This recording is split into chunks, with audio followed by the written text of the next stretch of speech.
నమస్తే, నా పేరు కిట్టు. వైజాగ్ లోకల్ న్యూస్ వార్తలకు స్వాగతం. వార్తల్లో ముందుగా ముఖ్యాంశాలు.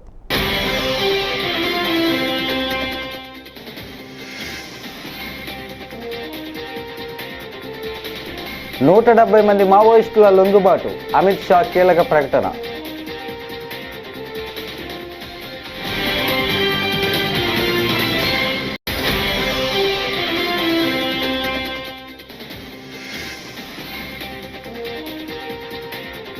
ఉద్యోగాల కల్పనపై గూగుల్తో ప్రకటన చేయించాలి, మంత్రి గుడివాడ అమర్నాథ్ డిమాండ్.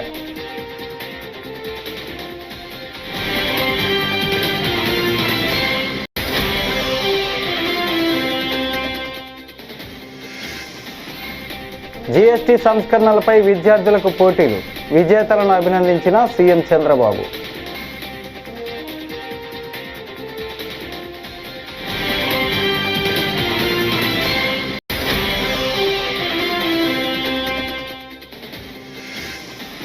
బార్లు, బెల్ట్ షాపులు, పర్మిట్ రూమ్ల ముసుగులో టీడీపీ దందా, పేరుని వెంకట్రామయ్య అలియాస్ నాని ఫైర్.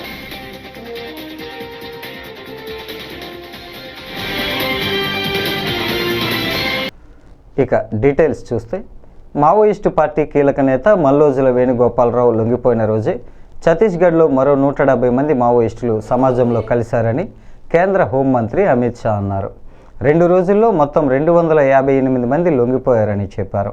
భారత రాజ్యాంగంపై విశ్వాసం వ్యక్తం చేసిన వీరిని అమిత్ షా అభినందించారు. 2026 మార్చి నాటికి నక్సలిజాన్ని పూర్తిగా నిర్మూలిస్తామని పునరుద్ఘాటించారు.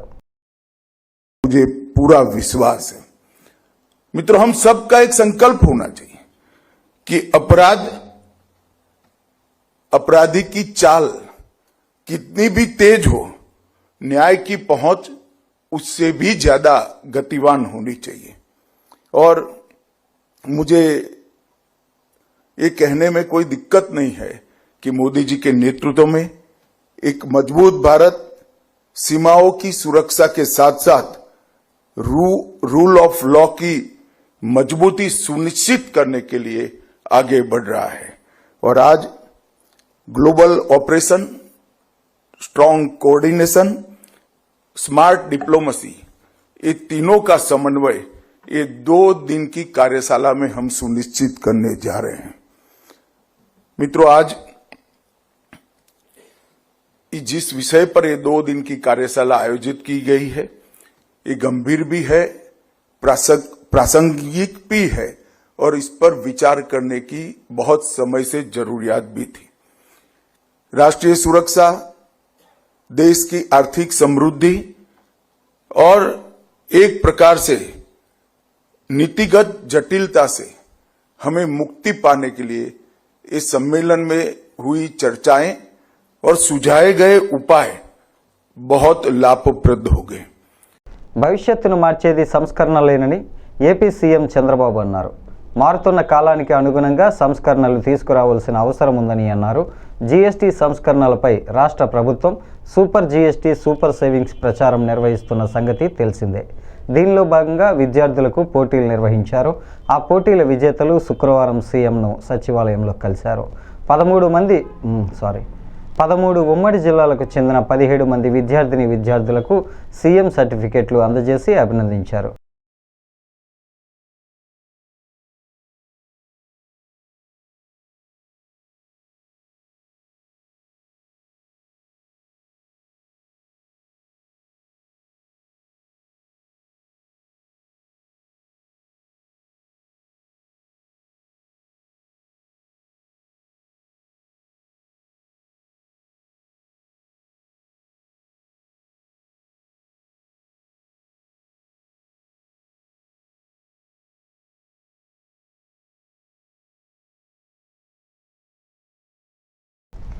విజయవాడ ఇంద్రకీలాద్రిపై కొలువైన కనకదుర్గమ్మకు 2 కోట్ల విలువైన వజ్రాభరణాలను కీర్తిలాల్ జ్యువెలరీ నిర్వాహకులు కానుకగా అందజేశారు.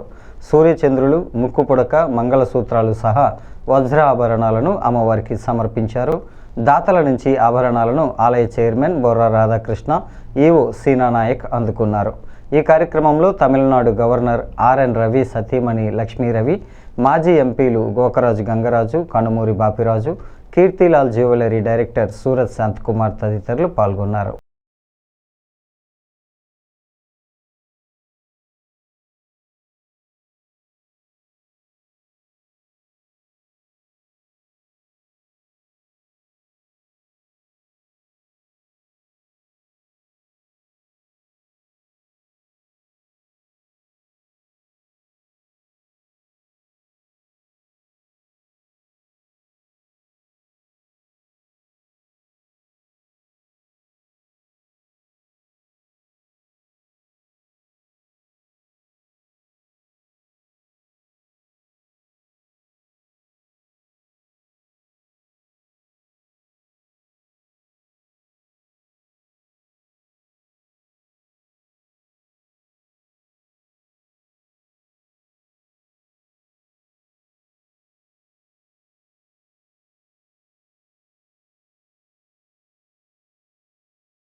విశాఖపట్నంలో అదానీ, ఎయిర్టెల్, గూగుల్ డేటాపై నేను సబ్జెక్టు మాట్లాడుతుంటే మంత్రి నారా లోకేష్ మాత్రం నాపై వ్యక్తిగత విమర్శలకు దిగుతున్నారని మాజీ మంత్రి గుడివాడ అమర్నాథ్ ఆగ్రహం వ్యక్తం చేశారు.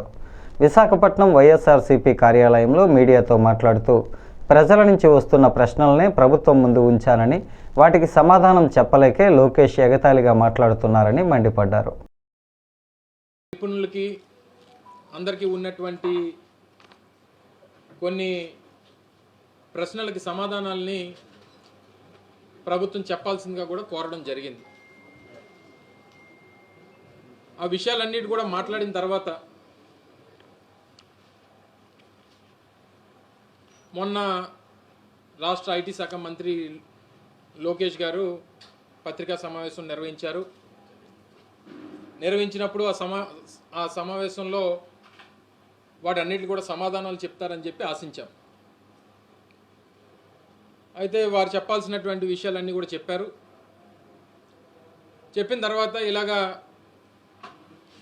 వైసీపీ తరపు నుంచి ఇలా కొన్ని ప్రశ్నలు అడిగారు, ప్రజలకు ఉన్నటువంటి కొన్ని అనుమానాలు నివృత్తి చేయమని చెప్పి వారు అడిగారు. దానికి సమాధానం చెప్పండి అంటే ఆయన వ్యక్తిగతంగా నా మీద కొన్ని విమర్శలు చేశాడు.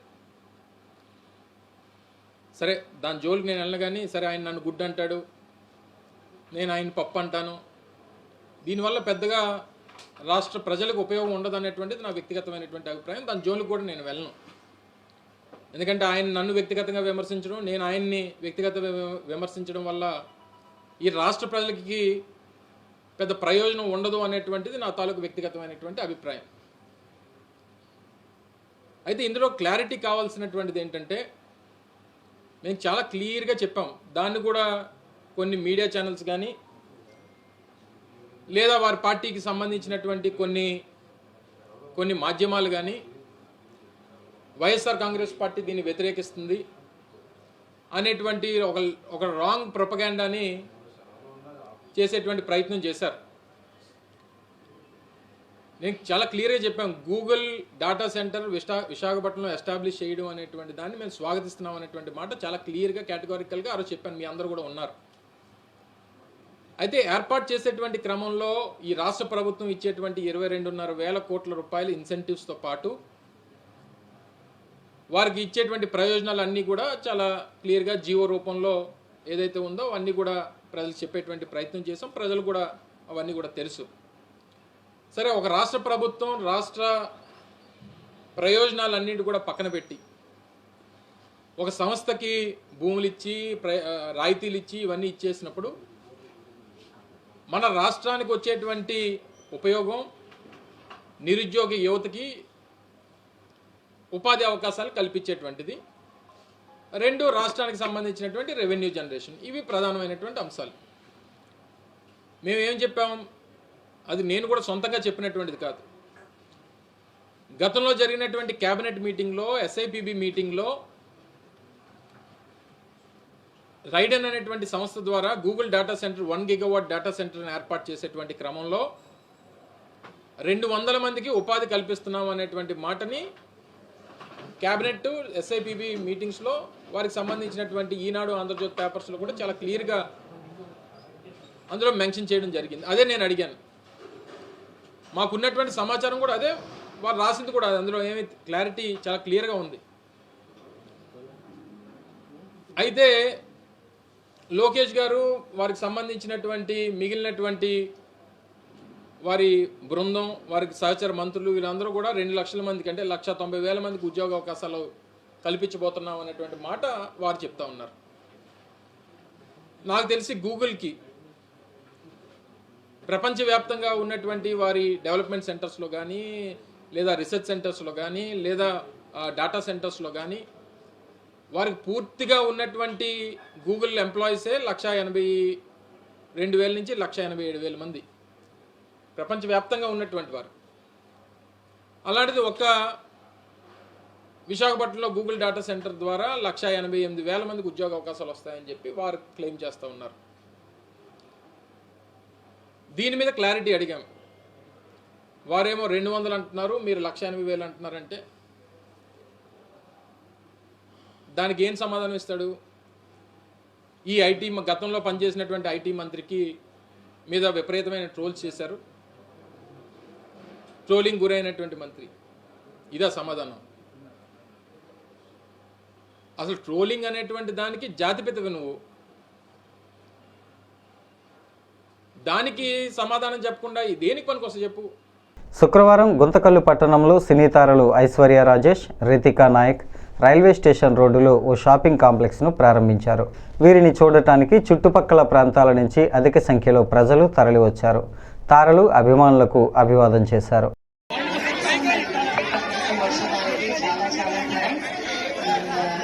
ఈరోజు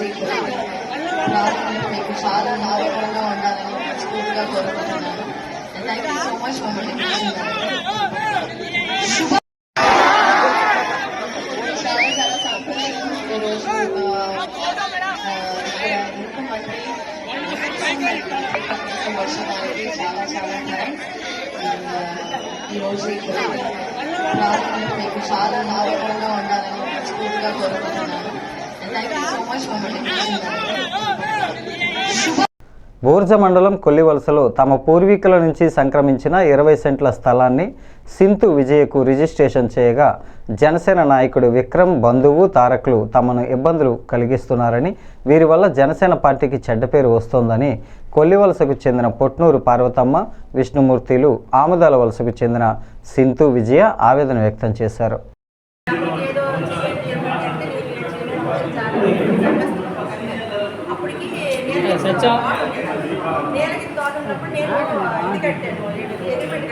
అగ్రిమెంట్ కట్టానని చెప్పేసి అక్కడి నుంచి ఉన్న ఇల్లు ఈ పక్కకు తీసుకుని పెట్టుకొని నాకు ఇలాగ ఇదంతా నాకు రిజిస్ట్రేషన్ చేయండి నేను చెప్పాను. ఆ ఇల్లు తీసిన వరకు, ఇల్లు కొట్టిన వరకు ఊరుకున్నారు. ఇల్లు కొట్టి పక్క కడుతున్నప్పటి నుండి స్టార్ట్ చేశాను.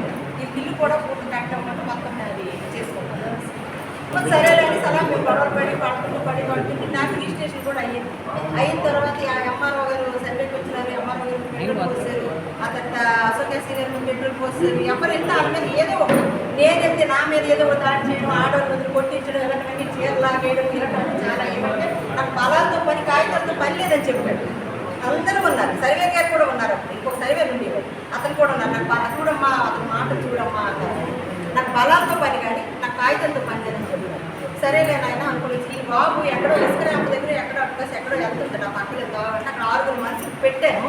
ఈవిడ ఇక్కడికి వచ్చింది. ఈవిడికి నేను అల్లరి అక్కడ అల్లరి దొరుకుతుందని నోరు ఎత్తడం లేదు అన్నాడు. నీ నోరు ఎత్తకపోతే అది ఎక్కువ మంది అయిపోయారని నేను నోరు ఎత్తకుండా నిలబడిపోతే ఈవిడ నోరు ఎత్తదు. అక్కడ ఆ కొడుకు దగ్గర 6 పెట్టొచ్చాను. ఆ కొడుకు నేను ఎక్కడికో షిఫ్ట్ చేసిందని అని చెప్పేసి చెప్పాడు.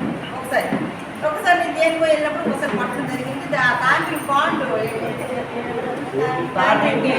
తారకు, ఆ తర్వాత వచ్చేమో జనసేన విక్రమ్ ఉన్నారు కదా ఆయన, వీళ్ళిద్దరు కలిసి ఎన్నోసార్లు నన్ను అక్కడికి అవమానం చేస్తున్నాడు. నాన్న మాట్లాడటం, నాన్న ఇచ్చేప్పుడు కాగితాలు ఇవ్వంటారా, మీరు కూడా నా కొడుకులు లాంటి లేని నాతో మీకు ఎందుకు, ఏదో మీరు అడిగితే మీకు చేస్తాను, పోతేనే డబ్బులు పోతాయని నేను ఎన్నోసార్లు అడిగినప్పుడు ఒక కాగితంతో పని లేదు అంటున్నారు. మొన్న ఆర్టీఓ ఆఫీస్కి వెళ్ళాం. ఆర్టీఓ ఆఫీస్కి ఆర్కి రమ్మన్నారు, మేము వెళ్ళాం. వెళ్ళిన తర్వాత ఏవో గారి మీద తిరగబడ్డాం. అక్కడ మీరు ఒక 15-20 మంది వచ్చారు. అక్కడ వచ్చేసి ఏవో గారి మీద తిరగబడి ఏవో గారు ఏమన్నారంటే సీసీ కెమెరా ఉంది, మీరు ఎక్కువ చేస్తున్నారు, మీ కాగితాలు ఇవ్వండి. లేదా మీరు స్టేట్మెంట్ రాసి ఇవ్వండి. ఎందుకు మీద మీరు ఇది ఉందో వాళ్ళు కాగితం ఇచ్చారు, వాళ్ళు స్టేట్మెంట్ రాసి ఇచ్చారు, మీరు ప్రభుత్వం అండదండలతోనే రాష్ట్రంలో నకిలీ అక్రమ మద్యం వ్యాపారం సాఫీగా సాగుతోందని, బెల్ట్ షాపులు, పర్మిట్ రూమ్లు, బార్ల ముసుగులో మద్యపాన ప్రియుల కడుపు కొట్టి టీడీపీ నాయకులు కళ్ళు చెదిరే స్థాయిలో భారీగా దోచుకుంటున్నారని మాజీ మంత్రి, కృష్ణా జిల్లా వైఎస్ఆర్సీపీ అధ్యక్షుడు పేర్ని నాని మండిపడ్డారు. లిక్కర్ అంటే మందు సీసా మీద ఒక క్యూఆర్ కోడ్ నారా చంద్రబాబు నాయుడు గారు కనిపెట్టినట్టు, ఆలోచన చేసినట్టు, దానికి సారా మంత్రి కొల్లు రవీంద్ర గారు, కమిషనర్ మీనా గారు ఇద్దరు కలిసి దాన్ని రూపకల్పన చేసినట్టు, ఒక రాష్ట్ర ముఖ్యమంత్రికి వేరే విషయాలు ఏమీ లేనట్టు బ్రాందీ సీసాల మీద క్యూఆర్ కోడ్ పెడుతున్నామని చెప్పని ప్రెస్ మీట్ పెట్టి చెప్పేటంత ఖాళీగా ఉన్నాడు నారా చంద్రబాబు నాయుడు గారు.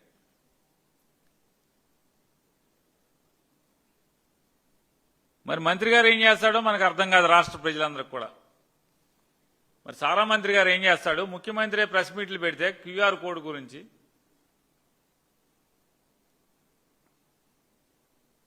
ఆ సారా మంత్రి గారు ఇంకా గొప్పోడు, విలేకరులను తీసుకుని బ్రాందీ కోట్లకి వెళ్లి సీసాల మీద క్యూఆర్ కోడ్ ఫోన్ పెట్టి స్కాన్ చేస్తున్నాడు. అయ్యా, జగన్మోహన్ రెడ్డి గారు ప్రభుత్వం మొదటి రోజు నుంచి కూడా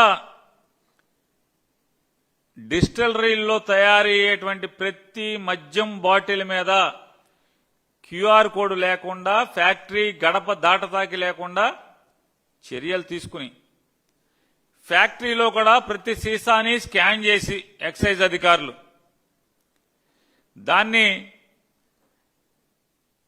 ప్రభుత్వంచే నడపబడుతున్నటువంటి ఏపీబీఎస్ఎల్ డిపోలకి చేరటం, అక్కడ స్కానింగ్ జరగటం, క్యూఆర్ కోడ్ అక్కడి నుంచి షాపులకి వెళ్ళినా అక్కడ కూడా స్కానింగ్ జరగటం. ఇది గడిచిన 5 సంవత్సరాలుగా ఈ కార్యక్రమం జరుగుతూ వస్తుంటే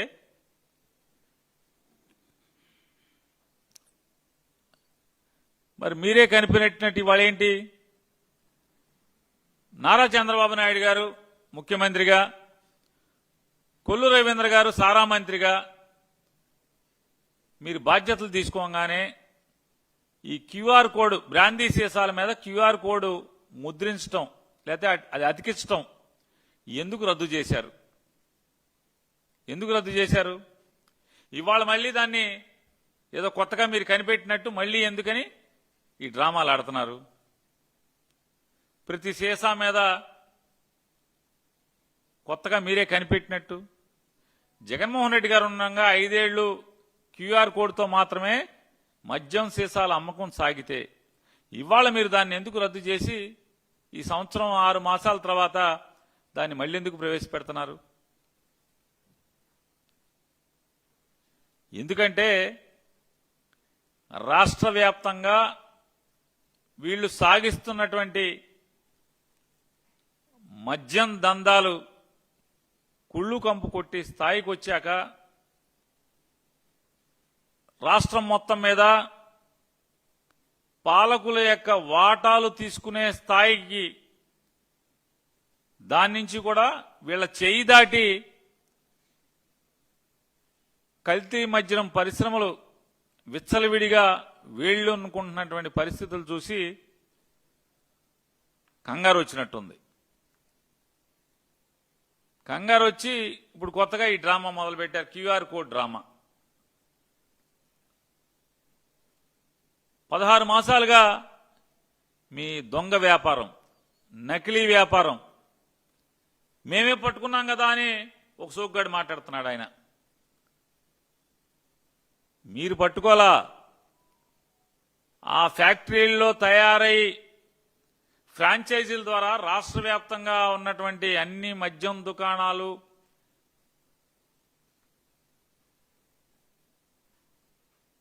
ఏదైతే ఆ షాపుకి ఆనుకునే సిట్టింగ్లు అలౌ చేస్తున్నారో డబ్బులు కట్టించుకుని మరి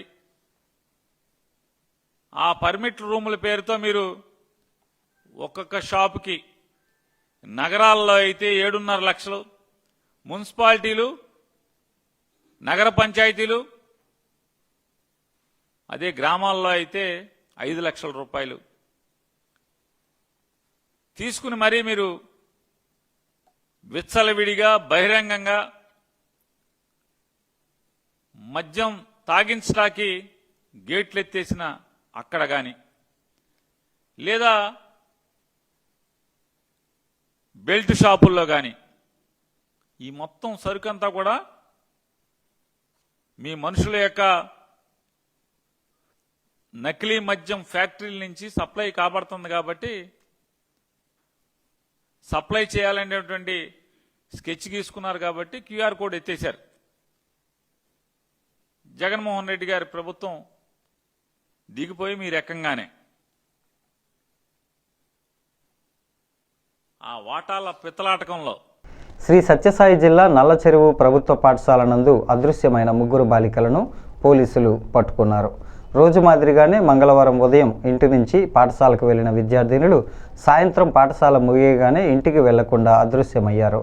తమ పిల్లలు ఎంతసేపటికి రాకపోవడంతో బంధువులు, స్నేహితుల ఇళ్లలో ఆరా తీయగా బాలికల ఆచూకీ లభించకపోవడంతో తల్లిదండ్రులు బుధవారం పోలీసులకు ఫిర్యాదు చేశారు. కేసు నమోదు చేసుకున్న ఎస్ఐ మక్బుల్ బాషా సిబ్బందితో కలిసి దర్యాప్తు చేపట్టారు.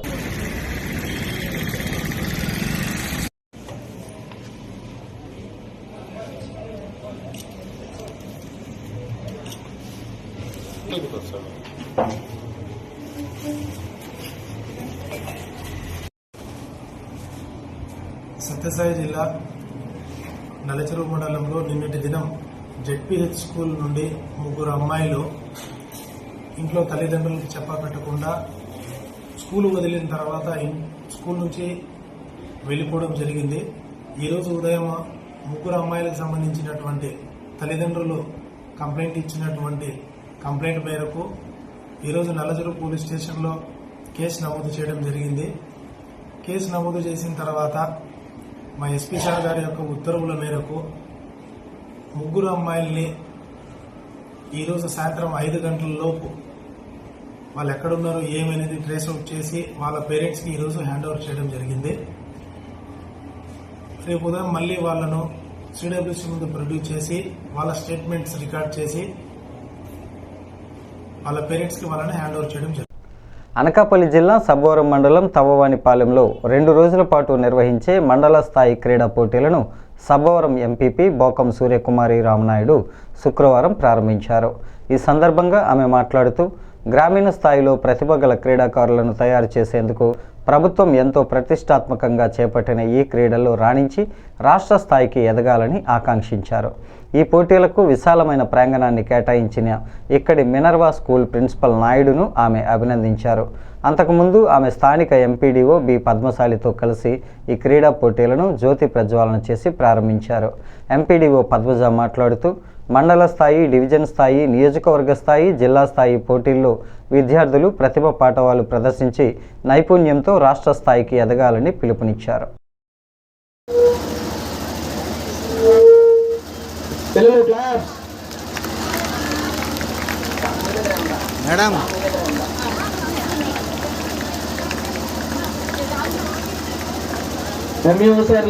స్పోర్ట్స్ విద్యార్థులను కోరుతున్నామండి. నాయుడు గారిని కూడా ఈ కార్యక్రమంలో పాల్పంచుకోవాల్సిందిగా కోరుతున్నాం. నిర్వహించబడినటువంటి ఈ మండల స్థాయి క్రీడా ఉత్సవాలకి హాజరైనటువంటి ఎంపీపీ మేడం గారికి, ఎంపీ గారికి, ఎంఈ1 లక్ష్మణరావు గారికి కూడా స్వాగతం పలుకుతున్నాం. స్వాగతం, సుస్వాగతం సార్. ఎంపీపీ మేడం గారికి స్వాగతం, సుస్వాగతం. మేడం గారు మరియు మన ఎంపీడీ మేడం గారికి కూడా స్వాగతం, సుస్వాగతం.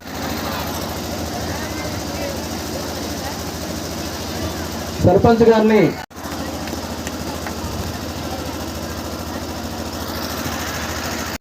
గెలిచిన వాళ్ళు కాకుండా సెలెక్ట్ చేస్తారు. బెస్ట్ టీం సెలెక్ట్ చేసి ఆ టీంని డివిజన్, అనకాపల్లి డివిజన్ స్థాయికి 21వ తారీఖుని 22వ తారీఖుని జరిగే అనకాపల్లి ఏఎంఎల్ స్కూల్లో జరిగే జిల్లా స్థాయి కదా సార్, డివిజనల్ స్థాయికి వెళ్ళడం జరుగుతుందండి. డివిజనల్ స్థాయిలో కూడా సెలెక్ట్ అవుతే అప్పుడు జిల్లా స్థాయికి వెళ్తారండి మన వాళ్ళు.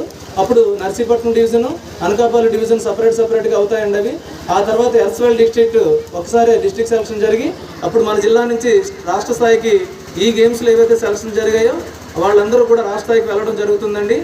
సో రేపు అమ్మాయిలు సెలక్షన్ జరుగుతాయండి. ఈరోజు మొత్తంగా బాయ్స్ సెలక్షన్ జరిగి రేపు అమ్మాయిలు సెలక్షన్ జరుగుతాయి. మీ అందరికీ మీకు ధన్యవాదాలు తెలియజేస్తున్నాను. మరియు ఇవి 2 రోజుల పాటు జరుగుతాయండి. 2 రోజులు కూడా అని ఫస్ట్ రోజు బాయ్స్ కండక్ట్ చేస్తున్నామండి. బాయ్స్ సుమారుగా 400 మంది పిల్లలు ఈ గేమ్స్లో పార్టిసిపేట్ చేస్తున్నారు. ఇందులో ప్రభుత్వ మరియు ప్రైవేట్ పాఠశాలలు అన్ని స్కూల్ వాళ్ళు కూడా పార్టిసిపేట్ చేస్తున్నారు. దీంట్లో దగ్గర సుమారుగా 13 స్కూల్స్ నుంచి ప్రైవేట్ స్కూళ్ళు, ప్రభుత్వ స్కూల్ నుంచి గేమ్స్కి రావడం జరిగిందండి. రేపు గర్ల్స్ జరుగుతుంది. ఈ గేమ్స్ గాను మనకి 7 క్రీడాంశాలలో వీళ్ళు గేమ్స్ కండక్ట్ చేయమని చెప్పి ఉన్నారు. అవి ఏమిటంటే volleyball, kabaddi, kho kho, badminton, yoga, chess, athletics. ఈ 7 ఈవెంట్లలో కూడా మనకి గేమ్స్ కండక్ట్ చేయడానికి వాళ్ళు మాకు నిర్ణయించి ఇచ్చి ఉన్నారు. దానికి అనుగుణంగానే మేము ఇక్కడ మండల SGF school game federation coordinator అండి. మాకు జిల్లా స్థాయి స్కూల్ గేమ్ ఫెడరేషన్ వారు 17వ తారీఖుని 18వ తారీఖుని కూడా మండల స్థాయి లెవెల్లో గేమ్స్ని పిల్లలు కండక్ట్ చేయమని తేదీలు ఇచ్చి ఉన్నారండి. దానికి అనుగుణంగా మేము 17వ తారీఖుని 18వ తారీఖుని కూడా ఈ మండల స్థాయి గేమ్స్ని కండక్ట్ చేస్తున్నాము. దానికి గాను మీటింగ్ కండక్ట్ చేసినప్పుడు మేము అన్ని స్కూళ్ళు పీఈటీలని ప్రిన్సిపల్స్తో హెచ్ఎంస్తో కూడా మీటింగ్ కండక్ట్ చేయడం జరిగింది. అందులో మినరల్ స్కూల్ వాళ్ళు ఈ గేమ్స్ని వెన్యూ ఇచ్చి కండక్ట్ చేయడానికి ముందుకు వచ్చి ఉన్నారు. నాయుడు గారు చాలా థ్యాంక్స్ అండి. మా పిల్లలందరికీ కూడా మంచి ఆతిథ్యం. బులెటిన్ ముగించే ముందు హెడ్లైన్స్ మరోసారి.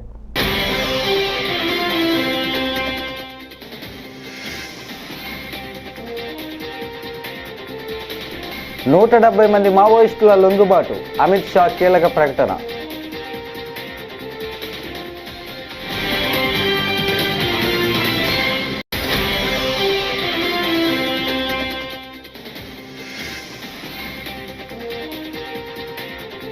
ఉద్యోగాల కల్పనపై గూగుల్తో ప్రకటన చేయించాలి, మంత్రి గుడివాడ అమర్నాథ్ డిమాండ్.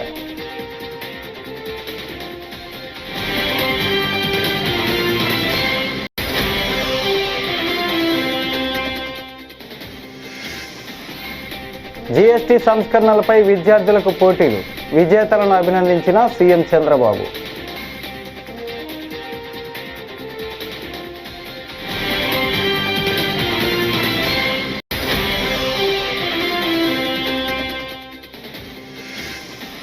బార్లు, బెల్ట్ షాపులు, పర్మిట్ రూమ్ల ముసుగులో టీడీపీ దందా, పేరుని వెంకట్రామయ్య అలియాస్ నాని ఫైర్.